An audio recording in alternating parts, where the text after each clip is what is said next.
Hello everybody and welcome back. Today we're going to be talking about decluttering your holiday traditions. Now it's easy to talk about decluttering when we're talking about objects, but you all know as your families grow, as everybody starts having kids, as you have more and more people get together for the holidays, some of those holiday traditions are drudgery.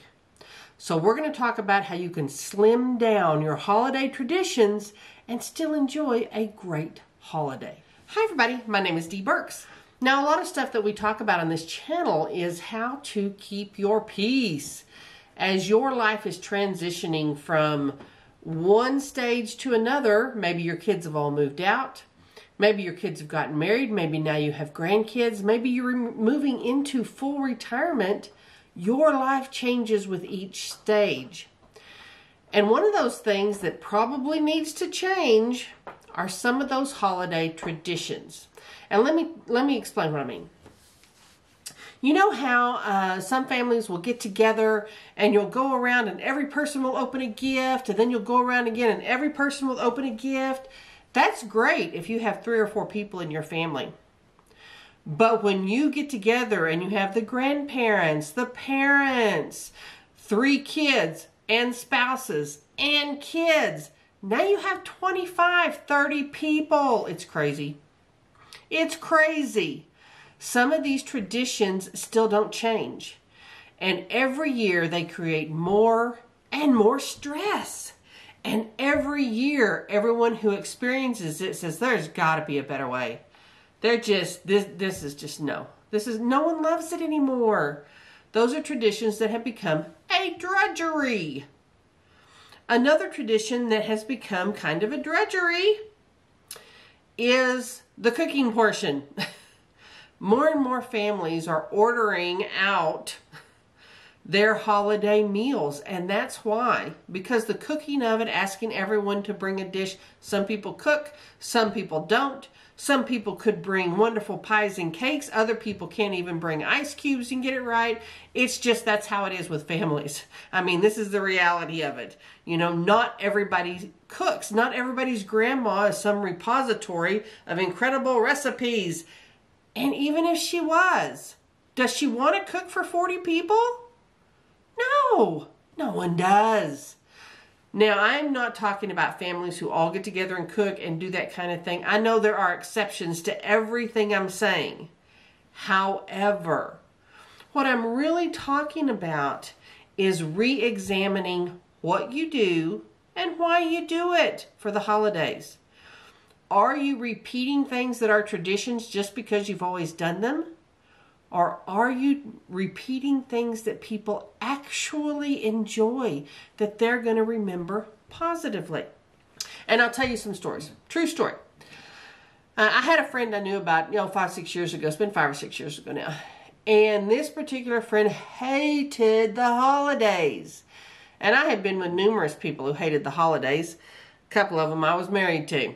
Ugh, it's so frustrating when you're a Christmas person and you're with someone who hates the holidays. But as I've gotten older, I've realized there's always a reason. There's always a reason someone does not like the holidays. Sometimes it was one event that happened one holiday. Sometimes it's just the whole idea of it. But in this particular individual's case, we had a lot of discussions about it because I was like, okay, there's got to be a reason. I mean, people just don't naturally hate something to hate it, especially as children, we don't. So after a lot of discussion, we finally got down to when this person was a kid. His grandparents lived in the western U.S. He and his parents lived on the East Coast. So every holiday, they were schlepping through airports, and this was in the late 60s, early 70s, schlepping through airports, dragging suitcases, going from one place to another. The parents were stressed. They would yell at him and the other kids. I mean, everybody was stressed. They would finally get to the grandparents' house. There was nothing to do for the kids. They had to behave a certain way. The kids hated it. They hated the environment. They hated being forced to act differently. They hated getting in trouble all the time because they were in a different environment. And kids are kids. And so he grew up absolutely hating the holidays. All he viewed them as was a source of stress and discontent for him personally. And he retained that throughout his life. I mean, how sad is that? So when we're talking about these traditions that maybe you want to look at altering or changing in some way, realize the people most affected by these traditions are the kids, the young people. And if they grow to hate your traditions, guess what? They don't get carried on, so what's the point? So I really want y'all to think about that as we're talking through these things, about which traditions do you need to look at to have a more peaceful, relaxed holiday. That's the point of a holiday. Not to have a big stressful, knock-down, drag-out family fight during the holidays, and that happens a lot. There is a reason the divorce rate escalates during Christmas and peaks in January, because people are sick of your shit. That's the truth of it. That's the truth of it. And a lot of that has to do with all of these forced traditions that we think are necessary. Now, I will tell you too, given some of the comments on some of my previous videos where we've talked about, gifts for older kids, grown adults, and that sort of thing, there have been people that have posted, some of you all have posted comments where you talk about, well, but that's expected, and if we don't do it, they'll be disappointed. You haven't had the conversation with them. So I would caution you to withhold judgment. A lot of the things and the expectations we put on ourselves and on other family members are our expectations. They don't really feel that way. They've never felt that way. It's your assumption of how they feel. So we're going to talk about that too. So let's go back to the Christmas wrapping paper gift thing. Now, we already talked about in a previous video about what to buy your grown children. They do not want your money. They don't want stuff. They don't want junk.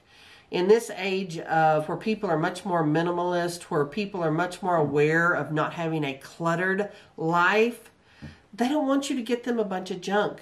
They don't want to have to do something with a bunch of junk. They don't want to have to go buy a bunch of junk to give to someone else. So sitting down and having a conversation, maybe drawing names for Christmas where you get one gift for one person and it's meaningful, where there's a dollar limit, it removes all of that stress. Not only does it remove the stress, it removes the chaos. When you get together as a multi-generational family, as many people do, and you have maybe grandparents or great-grandparents who are in their 80s, you have people who are in their 60s, you have people who are in their 40s and have kids, maybe teenagers, maybe young kids. You have 20-somethings, you have tweens, you have all of that. The chaos is not something anybody enjoys. Anybody. So when you sit down and you unwrap packages and it's just a chaotic time, it feels very unsatisfying. And I know you felt this. When you sit down and everybody's unwrapping presents, you don't see what other people get. You don't see if they enjoy it. There's none of that positive feedback from giving a gift or receiving a gift. You get none of that. It's just kind of a free-for-all, and it feels awful. It feels completely against what the holiday is about. And it is. It really is. One of the other things about the gift-giving experience is the idea that gifts don't demonstrate your amount of love for someone. You're never going to give someone a big enough present to really demonstrate how much you love them. And it doesn't matter what you give them, it's not going to take away from that emotion either. The gift is not demonstrative of that. And so often we kind of attach that. Well, if I don't give them some money, then they'll think I don't love them or they'll be disappointed. They don't care. They don't care. They love you, you love them. That's it. They'd be happy with just a nice dinner most of the time. So, as you talk to your family this year, because it's hard to do this mid-year, this is a great time. We're about to have Thanksgiving in the States. It's already passed in Canada, but in the States, we're about to have Thanksgiving. We're going into the Christmas holiday season. Thanksgiving is a perfect time to talk to your family about these things. Talk about how Christmas is going to go. Stop having a chaotic environment for people who are older. That is not pleasant and not something they want to be around you, but they don't want to be around you in the middle of chaos while you're stressed. They don't want to see you or your kids or grandkids yelling at each other, being forced to behave in a way that's horrible. And if you have a 2-year-old during Christmas, you have had meltdowns, y'all. I've seen grown adults have meltdowns. That's not what it's about. That is not what it's about. So I'm going to encourage you to have those conversations. Talk about, how is the gift giving going to go? How can we slim it down and make it less chaotic? How can we enjoy it more? How can we maybe all just pitch in $20 per family, or $30 or whatever, $40, depending on the family size, and just buy our meal?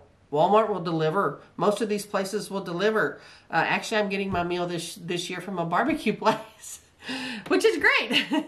You don't have to spend the entirety of your time slaving away in the kitchen while everyone else is getting to enjoy the holiday. You don't have to do that. It's not worth it just to have, grandma's ginger snaps. You can make them some ginger snaps and mail them later. You don't have to do that right then. We just put all of these expectations on ourselves. We've got to do this, we've got to be this, and we've got to, demonstrate our love. No, we don't. No, we don't. And that doesn't happen with gifts anyway. It absolutely doesn't. It happens with getting together, with communicating, with sharing with one another, with having laughs. Just because your children or grandchildren do not carry forward the same traditions that you have had, that's nothing against you. That doesn't mean they don't love you. It just means that they want something different, and that's great. That's great for them. So I just wanted to hop on here and encourage you all to really evaluate as you're coming into Thanksgiving and discuss with your families how you are going to have a decluttered Christmas tradition holiday this year, and really be committed to it. Everybody will benefit. I appreciate y'all so much. Thank you for being here, and I'll see you next time.